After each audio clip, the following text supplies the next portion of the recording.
प्यारे विद्यार्थियों, सुप्रभात। आज हम अगले पाठ अगली कहानी के विषय में अध्ययन करते हैं। रेखा चित्तर, महादेवी वर्मा का गोरा रेखा चित्तर। तो सबसे पहले लेखक परिचय। महादेवी वर्मा का जन्म 1907 में और मृत्यु 1987 ईस्वी में हिंदी की छायावादी काव्य आंदोलन के 4 प्रमुख स्तंभों में से है।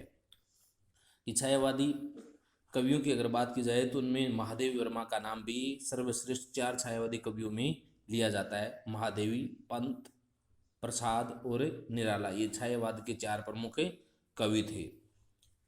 महादेवी वर्मा, जयशंकर प्रसाद, सूर्यकांत त्रिपाठी, निराला, तो ये हैं वो छायावादी कवि हैं। इनकी कविताओं में वेदना और करुणा की प्रधानता है। इन्हें आधुनिक युग की मीरा भी कहा जाता है कि अपनी पीड़ा को, अपने मर्मस्पर्शी लेखनी को इन्होंने लेखनी के माध्यम से व्यक्त किया है। महादेवी वर्मा की चिंतनवर्ती साहित्य और समाज दोनों दिशाओं में प्रवाहित हुई है कि इन्होंने अपने विचारों को साहित्य के माध्यम से भी व्यक्त किया है और समाज को भी प्रेरित करने का प्रयास किया है। उनका व्यक्तित्व सरलता, उदारता, संवेदनशीलता, आत्मीयता एवं सात्विकता से ओतप्रोत है। उन्होंने हिंदी संस्मरण स्मृति के आधार पर लिखी गई रचनाएं और रेखा चित्र विद्या को अप्रतिम ऊंचाई दी। फिर जैसा साथ में ही व्यतीत हो रहा है ऐसा दिखाने का प्रयास किया है। महादेवी वर्मा का गद्य भाव एवं भाषा की दृष्टि से अनुपम है कि इनकी रचनाओं में एक अनोखा ही दृश्य देखने को मिलता है। उनकी प्रस्तुत प्रमुख रचनाएं इस प्रकार हैं।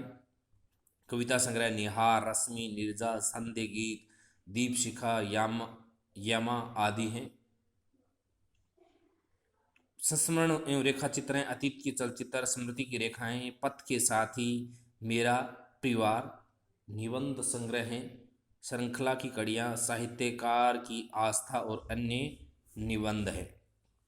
देखिए पाठ परिचय कि इसमें कोरा रेखा चित्र में किसके बारे में बताया गया है, ये देखिए। सबसे पहले गोरा रेखा चित्र में गाय के अंतरंग व बाह्य सौंदर्य के साथ मानवीय संवेदनाओं का रेखांकन है कि गाय का स्वभाव कैसा होता है, गाय की प्रकृति कैसी होती है, गाय के बाहरी सौंदर्य को दिखाया गया है और गाय के व्यवहार को भी इस रेखा चित्र के माध्यम से प्रस्तुत करने का प्रयास किया गया है। इसमें गाय का घर में आगमन, कि एक गाय है वो घर में आती है, तब उसके आगमन को स्वागत कैसे उसका सम्मान किया जाता है, उसको लेखिका के ममत्व, उसके प्रति मातृत्व के भाव को लेखिका उसको कैसे अपने संतान की तरह पालती है, उस भाव को रोचक वातावरण एवं गाय के प्रेम को कलात्मक ढंग से प्रस्तुत किया गया है। गोरा गाय के स्वभाव एवं क्रियाकलापों के अंकन में लेखिका ने चित्रात्मक भाषा, चित्रों के माध्यम से प्रस्तुत करने का, साक्षात सामने ही खड़ा है ऐसा दृश्य प्रस्तुत करने का प्रयास किया है। बिंब प्रधान शैली की, उसके लिए ऐसे अलग अलग शब्दों का प्रयोग किया है। हर अवसर पर उसके लिए अनेक सौंदर्य से युक्त शब्दों का प्रयोग करके बिंब सौंदर्य का प्रदर्शन किया जा रहा है और प्रतीकात्मक शिल्प का प्रयोग हो रहा है कि उसके प्रतीक स्वरूप कोई ना कोई वस्तु का प्रयोग या शब्द का प्रयोग किया जा रहा है। अंतिम वाक्य आ है मेरा गोपालक देश, अरे मेरी गाय को पालने वाला देश, गाय को माता के सम्मान मानने वाले देश के नागरिकों को कैसा गाय के साथ व्यवहार किया जाता है, ऐसा दुख के साथ इस रेखा चित्र को अंत में समापन करती है। संपूर्ण रेखा चित्र का वह मार्मिक कथन है और पूरे रेखा चित्र में बहुत ही हृदय को स्पर्श करने वाला ये चित्रण है। अंतिम पंक्ति है जिसमें लेखिका की ममता उमड़ पड़ती है तो मानवीय संवेदनाएं भी तड़पे उठती है, कि मनुष्य को भी दुखी कर देती है। और लेखिका के मन में जैसे माता पिता का संतान के प्रति प्रेम होता है, उसी प्रकार लेखिका का प्रेम है वो अपनी गोरा गाय के प्रति उमड़ पड़ता है और संसार के लोगों को उसके प्रति मानवीय संवेदनाओं से युक्त कर देती है कि कैसे पशुओं के साथ अपने छोटे से स्वार्थ के लिए व्यवहार किया जाता है और ऐसा व्यवहार करके उनको मौत के घाट तक उतार दिया जाता है अपनी सिर्फ स्वार्थ पूर्ति के लिए। अब देखिए कहानी, रेखा चित्र देखिए गोरा। गोरा मेरी बहन के घर पली हुई गाय की वह संधि तक पहुंची हुई बछिया थी। कि गोरा है वो मेरी बहन के घर से गाय की छोटी बच्चिया थी जिसको मैं लेकर के आई थी यहाँ। उसे इतने स्नेह और दुलार से पाला गया कि वह अन्य गौ वत्साओं से कुछ विशिष्ट हो गई। कि उसको हमारे घर में ऐसा स्नेह मिला कि अन्य गाय के बच्चों से वो अलग कुछ हो गई, उनका हमारा लगाव कुछ अलग ही हो गया। बहन ने एक दिन कहा, तुम इतने पशु पक्षी पाला करती हो, एक गाय क्यों नहीं पाल लेती। क्योंकि महादेव और माँ का पशु पक्षियों के प्रति अत्यंत प्रेम था, इसलिए उनके घर में अनेक प्रकार के पशु पक्षियों को उन्होंने पाल रखा था। तो उसकी बहन ने उसको सलाह दे दी कि एक गाय को भी आप उनके साथ पालो जिसका कुछ उपयोग हो। कि गाय का हमारे प्राकृत प्राचीन शास्त्रों के अनुसार अत्यंत महत्व होता है, तो आप एक गाय को भी पाल लीजिए। वास्तव में मेरी छोटी बहन श्यामा अपनी लौकिक बुद्धि में मुझसे बहुत बड़ी थी। कि सांसारिक बुद्धि की अगर बात की जाए तो मेरे से छोटी होते हुए भी उनको मेरे से ज़्यादा ज्ञान था, और बचपन से उनकी कर्म निष्ठा तथा व्यवहार कुशलता की बहुत प्रशंसा होती रही है, विशेषतः मेरी तुलना में। कि अगर सामाजिकता की बात की जाए और कर्म की बात की जाए और व्यवहार की बात की जाए तो मेरी तुलना में वो ज़्यादा बुद्धिमान थी। यदि वे आत्मविश्वास के साथ कुछ कहते हैं तो उनका विचार संक्रामक रोग के समान सुनने वाले को तत्काल प्रभावित करता है। कि जैसे संक्रामक रोग है वो एक दूसरे के स्पर्श करने से लग जाता है, उसी प्रकार उसके विचार इतने प्रभावी होते थे वो सुनने वाले को तह दिल से तुरंत प्रभाव स्वीकार करने ही पड़ते थे। जैसे कोरोना है वो लगता है, उसी प्रकार ये भी उसका भी प्रभाव था।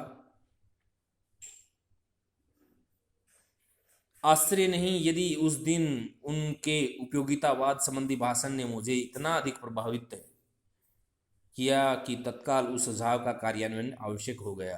कि उसकी बात को मैंने इस प्रकार, मेरे को इतना प्रभावित किया कि मैंने उसकी बात को स्वीकार कर लिया और उस गाय की बच्चिया को मैं घर लेकर के आ गई।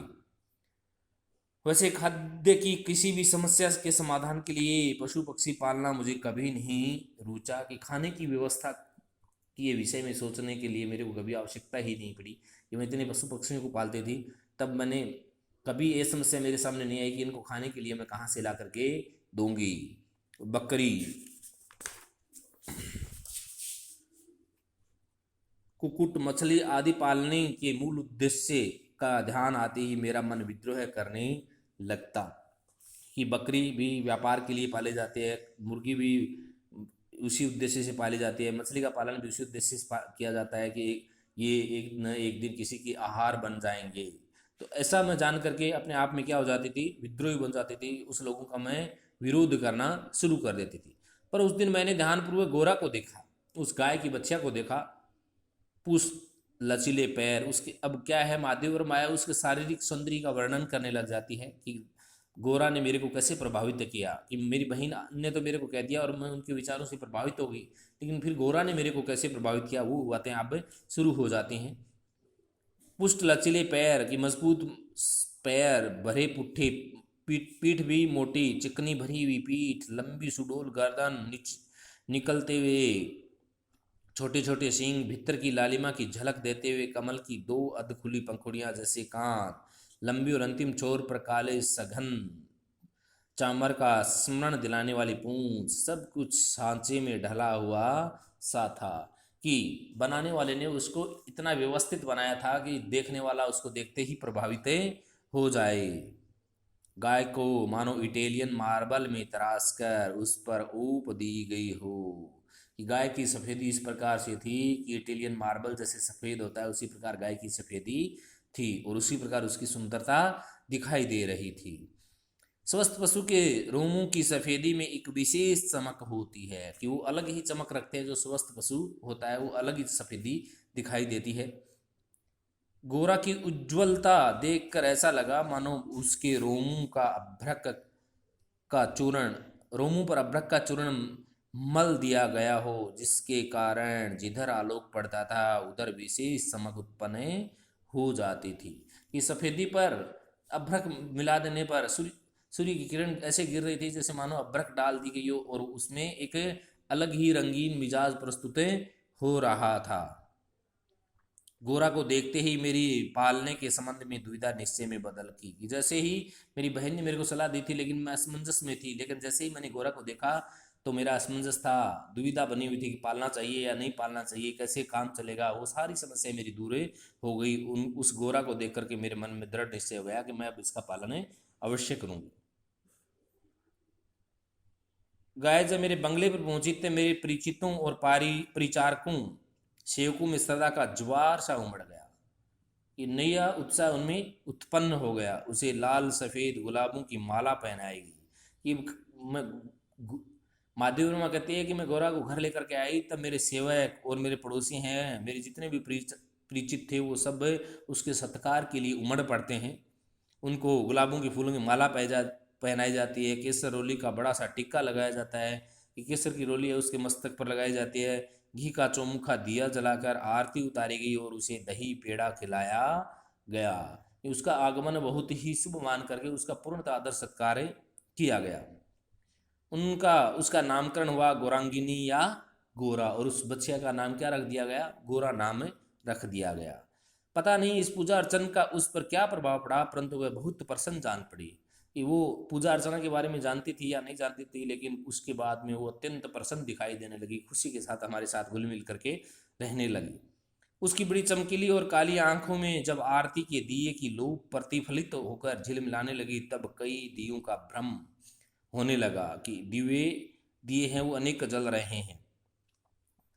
जान पड़ा जैसे रात में काली दिखने वाली पहर पर किसी ने कई दिए प्रवाहित कर दिए हों। गोरा वास्तव में बहुत प्रिय दर्शनी थी, बहुत ही सुंदर थी। विशेषतः उसकी काली बिलोरी आंखें का तरल सौंदर्य तो दृष्टि को बांधकर स्थिर कर देता था। चौड़े उज्जवल माथे और लंबे तथा सांचे में ढले हुए से मुख पर आंखें बर्फ में नीचे जल के कुंडों के समान लगती थी। उनके माथे की और उनकी आंखों की स्थिति का बहुत ही सुंदर और मोहक दर से प्रस्तुत किया जा रहा है। उनमें एक अनोखा विश्वास का भाव रहता था। गाय के नेत्रों में हिरण के नेत्रों जैसे चकित विस्मय न होकर एक आत्मीय विश्वास ही रहता है कि हिरण हर वक्त इधर उधर अपनी नज़रें दौड़ाता रहता है, कहीं एक स्थान पर स्थिर नहीं रहता, क्योंकि उसके मन में हर वक्त शिकार का डर बना रहता है। लेकिन गाय का स्वभाव उसकी विपरीत होता है, वो अपनी नज़रों से एक शांत स्वभाव से एक स्थिर करके एक टक नज़र से देखती रहती है। उस पशु को मनुष्य से यातना ही नहीं निर्मम मृत्यु तक प्राप्त होती है, परंतु उसकी आंखों के विश्वास का स्थान न विस्मय ले पाता न आतंक, कि उनकी आंखों में इतना आत्मविश्वास झलक रहा था कि न तो कोई आश्चर्य हो सकता और न ही कोई भय हो सकता। महात्मा गांधी ने गाय की करुणा की कविता है, क्यों कहा यह उसकी आंखें देखकर ही समझ में आ सकता है, कि गाय के लिए महात्मा गांधी ने ऐसे शब्दों का प्रयोग किया है, उन शब्दों की सार्थकता है वो उसके दर्शक को उनकी आंखों को देख करके पूर्णतः सिद्ध हो रही है कि वो गाय वास्तव में ही दया की पात्र होती है, करुणा का पात्र होती है। गोरा की असल मंथर गति से तुलना, कि धीमे धीमे चलने की जो आदत, तुलना करने योग्य कम वस्तुएं हैं कि ऐसी चाल की तुलना किसी दूसरी चाल से नहीं की जा सकती। तीव्र गति में सौंदर्य है, परंतु वह मंथर गति से के सौंदर्य को नहीं पाता। बाण की तीव्र गति क्षण भर के लिए दृष्टि में चकाचौंध उत्पन्न कर सकती है, परंतु मंद समीर से फूल का अपने वरंत पर होले होले हिलना दृष्टि का उत्सव है।